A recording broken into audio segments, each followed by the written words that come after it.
Hello les amis, j'espère que vous allez bien. Aujourd'hui, je vous propose qu'on aborde les féculents. C'est un sujet pour lequel vous êtes nombreux à me poser des questions. Je pense que même certains sont en doute, voire peut-être pas du tout amis avec. Et j'aimerais bien vous clarifier ce sujet. Alors, je vais vous proposer que on comprenne bien c'est quoi les féculents et comment apprécier leurs vertus nutritionnelles et aussi aborder la manière dont il faut le manger pour pouvoir bénéficier de ça et également là où il faut être plutôt prudent. J'espère qu'avec cette vidéo, vous allez vous réconcilier avec les féculents pour certains d'entre vous. Est-ce que vous savez qu'il y a 150 espèces végétales d'origine féculent qui font que nous avons une très grande variété. Ça, c'est la très bonne nouvelle.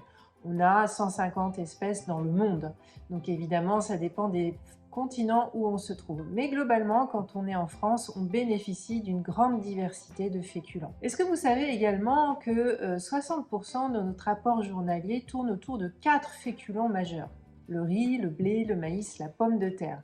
Si vous réfléchissez à votre alimentation, je pense que vous les retrouvez régulièrement dans votre assiette. Alors, c'est quoi les féculents? C'est une plante d'origine végétale, donc naturelle, qui est très riche en amidon. Et donc, elle contient un sucre complexe qui prend du temps à la digestion. On a deux catégories de féculents. On a évidemment ces plantes naturelles qui sont données par la terre et qui sont donc les féculents que l'on peut cuisiner. Et puis, nous avons une deuxième grosse catégorie qui sont les féculents qu'on a raffinés, travaillés, transformés. Les féculents dits non transformés, donc qui viennent de la terre, sont de plusieurs types. Vous avez les graines dites céréales, qu'on connaît bien et qui font souvent partie majoritairement de notre assiette. C'est par exemple l'avoine, le riz, le maïs, le blé et aussi le quinoa. On a également des fruits. La banane, la châtaigne par exemple. Et évidemment, en troisième type, on a les légumineuses. Et les légumineuses, ce sont les lentilles, les pois et les fèves par exemple. On a de grandes variétés déjà avec tous ceux que j'ai cités. On a aussi des féculents dits tubercules, comme par exemple la pomme de terre qu'on connaît très bien, mais aussi le topinambour, un légume ancien qui revient à la mode et qui est très bon en soupe l'hiver ou poêlé ou en purée. Je vous le recommande. Et il y a aussi ce qu'on appelle les féculents racines, par exemple le panais ou le manioc. Cette première catégorie, c'est déjà une catégorie très diversifiée que l'on peut cuisiner. La deuxième catégorie, comme je vous disais, ce sont les féculents dits raffinés, travaillés, transformés. Donc on va retrouver naturellement les farines issues des graines de céréales et c'est là où on va commencer à avoir peut-être des doutes sur la capacité à digérer cette farine. Tout va dépendre de sa qualité, des types de graines, d'où elle vient et c'est là où on retrouve la question aussi du gluten qui est contenu dans les blés dits modernes qui font à peu près 80% de notre alimentation. Donc les farines sont très intéressantes en tant que féculents, mais évidemment c'est intéressant de regarder quel est le type de raffinement, quelle est la qualité de la céréale qu'on a. Le deuxième type qu'on a évidemment c'est les pâtes, le pain et les fécules. Donc vous savez que pour cuisiner on peut utiliser par exemple des fécules de pommes de terre qui peuvent être intéressants dans la cuisine pour pouvoir faire certains plats, notamment en remplacement des farines avec gluten. Alors les féculents, je le disais en introduction, ils sont importants parce qu'ils nous donnent une énergie, cette énergie dont on a besoin, c'est-à-dire des glucides. Vous savez très bien, je vous l'ai dit dans la vidéo concernant le métabolisme, nous avons 4 grandes catégories de macronutriments importants pour nous faire fonctionner au quotidien, pour être en forme tous les jours. Et il y a les protéines, les végétaux, il y a les lipides, mais aussi les glucides. C'est important d'ingérer des glucides tous les jours. On a besoin de cette énergie pour fonctionner, pour réagir dans ce qui nous arrive dans la journée. Alors évidemment, les glucides, et c'est là où les féculents sont intéressants, ce sont des glucides complexes dits lents à digérer. Ça veut dire quoi? Ça veut dire que quand vous en mangez un peu à tous les repas, ça vous permet à la fois de vous booster, il y a aussi une part de protéines que vous allez retrouver. Ça va vous permettre aussi, avec ce processus de digestion plus lente, d'avoir une sensation de satiété plus longtemps. Encore une fois, tout est une question de quantité. Et cette quantité, elle est importante en fonction de l'énergie dont vous avez besoin. Donc avoir des féculents dans votre assiette, c'est tout à fait intéressant, comme je le disais, parce que ça va vous donner ce glucide dont on a besoin dans la journée. Après, la quantité dont vous avez besoin va dépendre de votre activité. Évidemment, les clés de succès du féculent pour sa digestion, sur le fait que vous gardiez la ligne et que vous puissiez vraiment être très en forme, c'est le fait que ce soit un produit le plus naturel possible. Donc des deux catégories que je citais tout à l'heure, eh bien la première est la plus intéressante parce qu'elle est moins transformée. Et ça veut dire quoi? Ça veut dire qu'elle a toute sa vertu nutritionnelle. Le deuxième élément qui est très important avec les féculents, c'est aussi le type de cuisson que vous choisissez. Par exemple, la pomme de terre est vraiment un féculent très très intéressant, mais sous condition que vous ayez la cuisson qui lui va bien. Souvent, je répète dans le groupe WhatsApp et dans mon accompagnement de vraiment manger des pommes de terre à l'eau. Pourquoi c'est intéressant? Parce que la pomme de terre à l'eau est la cuisson qui va faire que l'amidon que contient la pomme de terre va devenir un amidon extrêmement bénéfique, notamment pour le foie. C'est mon médecin qui m'a recommandé ça parce que j'ai un terrain inflammatoire important et pour soutenir mon foie régulièrement, c'est-à-dire tous les jours, parce que je dois gérer ça au quotidien, et bien souvent, très régulièrement, je mange de la pomme de terre à l'eau au petit déjeuner ou encore j'en mange avant de faire mon sport, notamment ma marche rapide de plus de 6 km/h sur à peu près 10-12 km. Donc retenez cette astuce, la pomme de terre à l'eau est très très très bénéfique. Donc n'hésitez pas à en avoir dans votre assiette, ça va faire du bien à tout le monde, ça c'est certain. Par contre, pour ceux qui sont amateurs de frites comme moi, eh bien c'est un peu de temps en temps parce que la friture c'est pas top top top pour la digestion. Et puis surtout, ça fait remonter l'indice glycémique de l'amidon. L'astuce d'ailleurs pour les frites, c'est surtout manger des frites qui sont coupées sur place, faites maison. Il faut que ces pommes de terre qui ont été coupées soient trempées dans l'eau pour faire évacuer certains amidons. Et puis la meilleure friture, ça va être une friture dont l'huile n'a pas été utilisée un certain nombre de fois.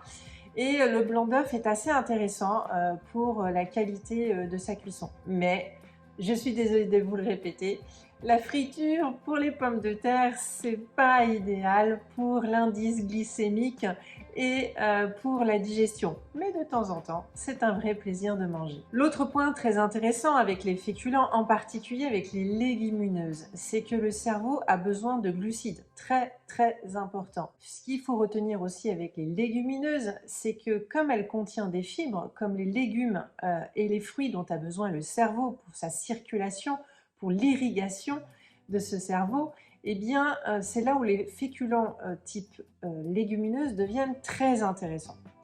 Donc, n'hésitez pas à remplir votre placard de légumineuses. Vous avez vraiment plein de variétés de lentilles avec des couleurs différentes. Les corails, les vertes, les blondes. Vous en avez dans des régions locales comme la Picardie, de très très très bonnes lentilles. Et vous pouvez varier vraiment les plaisirs et la manière de les préparer. Vous pouvez aussi bien les cuire à l'eau, en les assaisonnant avec un peu d'oignon, c'est assez intéressant. Vous faites cuire en fait des morceaux d'oignon avec les lentilles. Vous pouvez aussi le faire en purée, vous pouvez le faire en velouté et vous pouvez aussi faire un dalle de lentilles. Ce sont des plats qui viennent de l'Inde qui sont très très intéressants.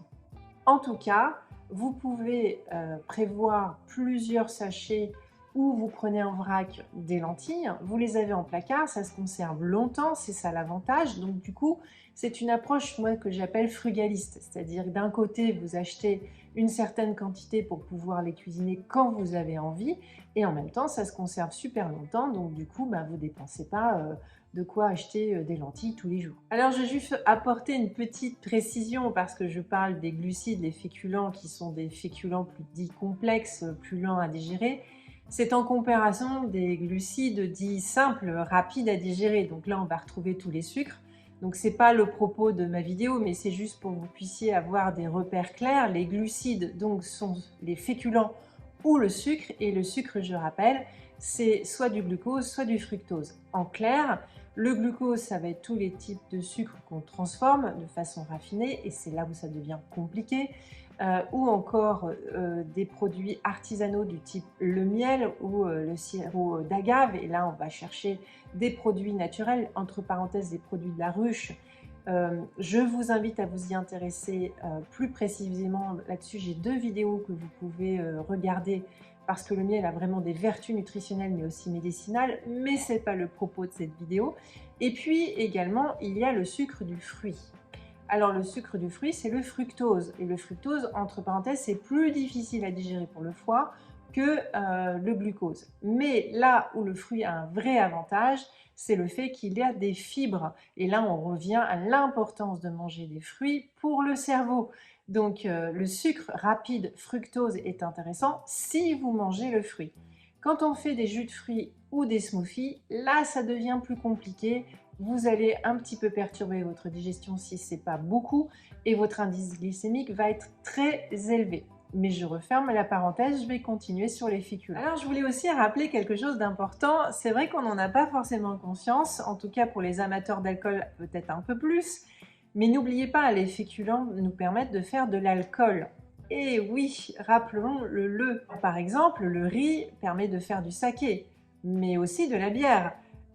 Et également, évidemment, le blé permet de faire de la bière et de la vodka. Entre parenthèses, moi qui est sensible au gluten, je ne peux pas me permettre de boire ces boissons alcoolisées. Et la pomme de terre, eh ben, elle peut faire de l'aquavite. Donc n'oublions pas que grâce à son amidon, grâce à son sucre, eh bien, on peut faire des alcools. Et donc, quelque part, on boit aussi du féculent. Alors, si je devais résumer les avantages des féculents pour vous réconcilier avec ou pour mieux comprendre pourquoi c'est vraiment intéressant de l'avoir dans votre assiette régulièrement, sachant que vous l'avez compris, il y a plein de variétés.